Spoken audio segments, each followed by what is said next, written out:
ఛానలుకి స్వాగతం. మార్చి 25వ తేదీన పౌర్ణమి రాబోతుంది. అయితే తులారాశివారు బియ్యం డబ్బాలో ఇది ఒక్కటి వేయండి, 4 వైపుల నుండి డబ్బు వచ్చి పడుతుంది. 100% ఇది ఖచ్చితంగా జరిగి తీరుతుంది. అయితే తులారాశివారు బియ్యం డబ్బాలో ఈ పౌర్ణమి రోజు అంటే మార్చి 25వ తేదీన వస్తున్నటువంటి పౌర్ణమి రోజు ఏం వేయటం వల్ల వారు ఆర్థిక వృద్ధిని సొంతం చేసుకుంటారు, 4 వైపుల నుండి డబ్బు వస్తుంది, లక్ష్మీ అనుగ్రహాన్ని వారు పొందుకుంటారు. ఈ పూర్తి వివరాలు అన్నీ కూడా ఈ రోజు ఈ వీడియోలో వివరంగా తెలుసుకుందాం.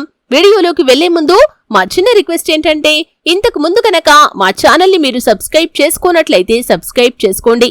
అలాగే పక్కనే ఉన్న గంట సింబల్ మీద ఆల్ అప్డేట్స్ ని క్లిక్ చేయండి. అప్పుడే మేము అప్లోడ్ చేసే ప్రతి వీడియోకి మీకు నోటిఫికేషన్ అనేది వస్తుంది. శ్రీ కొమరవెల్లి మల్లన్న స్వామి జ్యోతిష్యాలయం. మీరు అనుకున్న పనులు కాక బాధపడుతున్నారా? అయితే శ్రీ కొమరవెల్లి మల్లన్న స్వామి జ్యోతిష్యాలయం సిద్ధాంతి గారిని సంప్రదించండి. మీ జీవితంలో ఎటువంటి సమస్యలు ఉన్నా గురువు గారు మీతో ఫోన్ లో మాట్లాడతారు. భార్యాభర్తల సమస్యలు, ప్రేమించిన వారు దూరం కావటం, కుటుంబ సమస్యలు, వ్యాపారంలో నష్టం రావటం, డబ్బు సమస్యలు, సంతానం లేకపోవటం, మనశ్శాంతి లేకపోవటం, ఇంకా తీరని సమస్యలకు ప్రత్యేకమైన పూజలు చేయబడును. దూరంలో ఉన్నవారు ఫోన్ ద్వారా సంప్రదించండి. Phone number 9515466718. వివరాల్లోకి వెళ్తే కనుక చిత్తా నక్షత్రం 3-4 పాదాలు, స్వాతి నక్షత్రం 1-2-3-4 పాదాలు, విశాఖ నక్షత్రం 1-2-3 పాదాలలో జన్మించిన వారు తులారాశివారిగా పరిగణించబడతారు.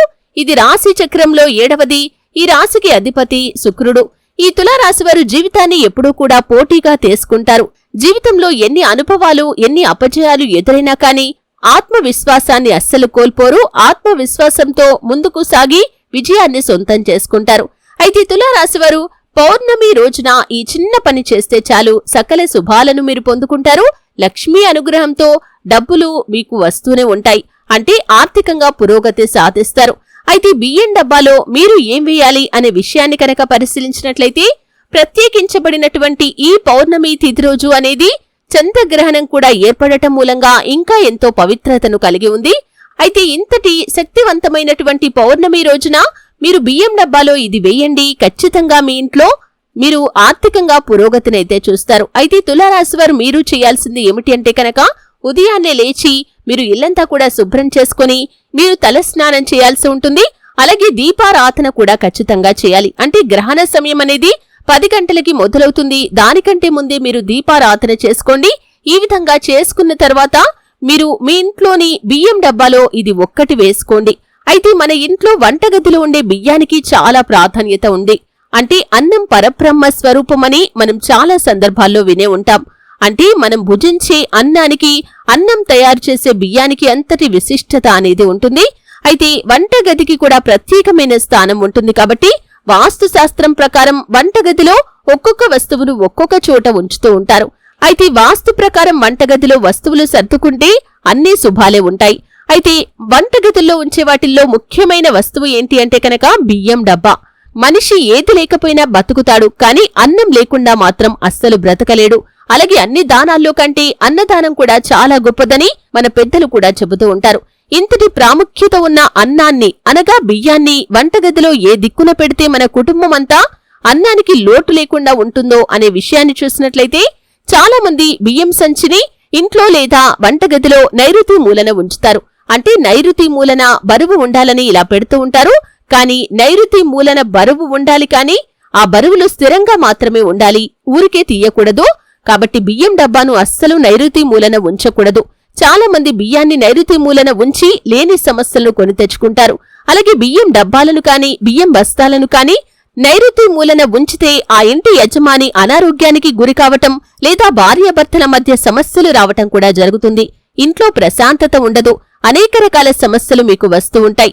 బియ్యాన్ని మన ఇంట్లో వంటగదిలో ఆగ్నేయ మూలన ఉంచాలి. ఏ ఇంట్లో అయితే బియ్యాన్ని ఆగ్నేయంలో ఉంచుతారో ఆ ఇల్లు ధనధాన్యాలతో, సిరి సంపదలతో తులతూగుతుందని వాస్తు శాస్త్ర నిపుణులు చెబుతున్నారు. మనకు గ్రహాలు అనుకూలంగా ఉన్నా లేకపోయినా బియ్యాన్ని ఆగ్నేయంలో ఉంచాలని వాస్తు నిపుణులు చెబుతున్నారు. ఈ విధంగా ఉంచటం వల్ల ఇంట్లోని వారికి అన్ని శుభాలే కలుగుతాయి. ఈ విధంగా బియ్యం డబ్బాకి చాలా ప్రాముఖ్యత అనేది ఉంటుంది. అలాగే బియ్యం విషయంలో కొన్ని నియమాలు కూడా మీరు ఖచ్చితంగా పాటించాలి. బియ్యం డబ్బా ఎప్పుడూ కూడా నిండుకోకూడదు. అంటే బియ్యం కొన్ని ఉండగానే తిరిగి మళ్లీ తెచ్చి ఆ డబ్బాలో పోసుకోవటం అనేది అలవాటుగా మార్చుకోండి. ఒకవేళ డబ్బా కడగాలి అనుకుంటే ఆ డబ్బాలోని కొన్ని బియ్యాన్ని వేరే డబ్బాలోకి తీసుకుని ఆ డబ్బాను శుభ్రపరిచి ఆరిపోయిన తర్వాత మళ్లీ దాంట్లో బియ్యం పోసుకోండి. కానీ ఇంట్లో మొత్తం ఖాళీ మాత్రం కాకూడదు.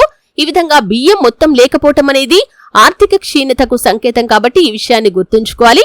అలాగే తులారాశివారు ఈ విధంగా పౌర్ణమి రోజు బియ్యం డబ్బాలో ఏం వేయాలి అనే విషయాన్ని కనుక గమనించినట్లయితే ఒక ఎరుపు రంగు వస్త్రాన్ని తీసుకుని దాంట్లో 5 యాలకులను వేసి ఒక మూటలాగా కట్టి మీరు బియ్యం డబ్బాలో వేయండి.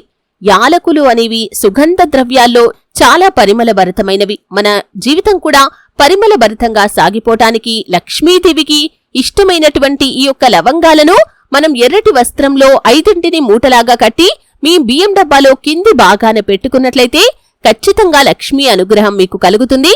అంటే ధనాకర్షణ శక్తిని అలాగే ధాన్యాకర్షణ శక్తిని అవి కలిగి ఉంటాయి. కాబట్టి ఈ విధంగా బియ్యం డబ్బాలో 5 లవంగాలను ఒక చిన్న మూటలాగా కట్టి అడుగు భాగాన పెట్టేయండి. పైనుండి మీరు బియ్యాన్ని యథావిధిగా వాడుకోవచ్చండి. ఈ విధంగా కనుక మీరు పౌర్ణమి రోజు చేశారంటే మీ జీవితంలో ఆర్థికంగా పురోగతి సాధిస్తారు. అంటే ధాన్యలక్ష్మి రూపంలో ధనలక్ష్మి రూపంలో ఆ లక్ష్మీదేవి మీ ఇంట్లోకి అడుగుపడుతుంది. మీ జీవితంలో ఉన్నటువంటి సకల దోషాలు కీడు అన్నీ కూడా మట్టుమాయమైపోతాయి. లక్ష్మీ అనుగ్రహంతో మీరు చేపట్టిన ప్రతి పనిలో కూడా విజయావకాశాలు కూడా మెరుగుపడతాయి. అయితే అన్నాన్ని వృధా చేయటం అనేది కూడా చాలా మందికి అలవాటుగా ఉంటుంది. అంటే మిగిలిపోయిన అన్నాన్ని బయట పారవేస్తూ ఉంటారు. ఈ విధంగా అస్సలు చేయకూడదు. ఎవరికైనా లేని వారికి ఇవ్వండి. అంటే ఎవరైనా అవసరాల్లో ఉన్నవారికి కానీ భిక్షాటన చేసేవారికి కానీ అన్నాన్ని ఇవ్వొచ్చండి. లేకపోతే కనుక పక్షుల కోసం అన్నాన్ని ఆరుబయట ప్రదేశాల్లో గోడల మీద పెట్టండి. అంతేకాని అన్నాన్ని వృధాగా పారవేయకూడదు. ఈ విధంగా పారవేస్తే కనుక మీకు ధాన్యపు కొరత అనేది ఏర్పడే అవకాశం ఉంటుంది. మనం అన్నాన్ని పరబ్రహ్మ స్వరూపంగా భావిస్తాం కాబట్టి మనం ఈ విధంగా భగవంతుణ్ణి అవమానించినట్లే అవుతుంది. కాబట్టి ఎవరు కూడా ఎట్టి పరిస్థితుల్లో అన్నాన్ని పారవేయకూడదు. ఈ విధంగా పారవేస్తే కనుక మనకు ధాన్యపు కొరత అనేది ఏర్పడుతుంది. కాబట్టి ఈ విషయంలో కూడా తులారాశివారు ఈ జాగ్రత్తలు ఖచ్చితంగా పాటించాలి. అలాగే ఈ విధంగా 5 యాలకులను మూటలాగా కట్టి మీరు బియ్యం డబ్బాలో వేసిన తర్వాత బియ్యాన్ని యథావిధిగా వాడుకుంటూ ఉండండి. చివరికి వరకు వచ్చాక దానిపైన మళ్లీ బియ్యాన్ని పోస్తూ ఉండాలి. ఈ విధంగా దీని యొక్క ప్రభావం అనేది చాలా రోజుల పాటు ఉంటుంది. అంటే మళ్లీ ఏదైనా ప్రత్యేకించబడిన రోజు ప్రత్యేకించబడిన తిథి రోజు మళ్లీ పరిహారం చేసుకునే వరకు ఆ యొక్క మూటను అదే విధంగా ఉంచుకోవచ్చండి. ఈ విధంగా చేస్తే కనుక ధనధాన్యాలకి కొదువ అనేది ఉండదు. 4 వైపుల నుండి డబ్బు వచ్చి పడుతూ ఉంటుంది. అలాగే లక్ష్మీ అనుగ్రహంతో ఆర్థికంగా పురోగతి మాత్రమే కాకుండా మీకున్న సమస్యలకి ఖచ్చితంగా పరిష్కారం అనేది కూడా లభిస్తుంది. ధనధాన్యాలకి కొదువ ఉండదు. ఆర్థిక పరిస్థితులు మెరుగుపడతాయి. అలాగే ఆరోగ్య సమస్యల నుండి విముక్తి పొందుకుంటారు. అలాగే వృత్తి జీవితంలో వ్యాపారం ఉద్యోగం తదితర జీవితాల్లో మీకున్నటువంటి సమస్యలు అన్నీ కూడా ఒక్కొక్కటిగా పరిష్కారం అవుతాయి. అలాగే మీ జీవితంలో ఆర్థిక వృద్ధితో పాటు మానసిక ప్రశాంతత కూడా కలుగుతుంది. చేపట్టిన పనిలో విజయాన్ని సాధించడంతో పాటు అద్భుతమైన ఫలితాలను మీరు పొందుకుంటారు. అలాగే అప్పులు తీసుకునే స్థాయి నుండి ఇచ్చే స్థాయిలోకి మీరు వెళ్తారు. ధనాకర్షణ పెరుగుతుంది. ఆర్థికంగా వృద్ధి సాధిస్తారు. అలాగే స్థిరచర ఆస్తులపై పెట్టుబడి పెట్టే అవకాశాలు కూడా వస్తాయి. అలాగే మీరు కనుక ఈ చిన్న పరిహారం చేశారంటే మీ జీవితంలో ఇక దేనికి లోటు అనేదే ఉండదని చెప్పుకోవాలి. ఆ పరమశివుడి యొక్క అనుగ్రహం కూడా మీకు లభిస్తుంది. కాబట్టి ఖచ్చితంగా ఈ యొక్క పౌర్ణమి రోజు తులారాశివారు ఈ చిన్న పరిహారం చేయండి. అంటే బియ్యం డబ్బాలో ఒక్కటి వేయండి. మీ జీవితంలో వచ్చే మార్పును చూసి మీరు ఖచ్చితంగా ఆశ్చర్యపోతారు. చూశారు కదండి. వీడియో నచ్చితే ఖచ్చితంగా లైక్ చేయండి. మరిన్ని మంచి మంచి వీడియోల కోసం ఇప్పుడే మా ఛానల్ ని సబ్స్క్రైబ్ చేసుకోండి.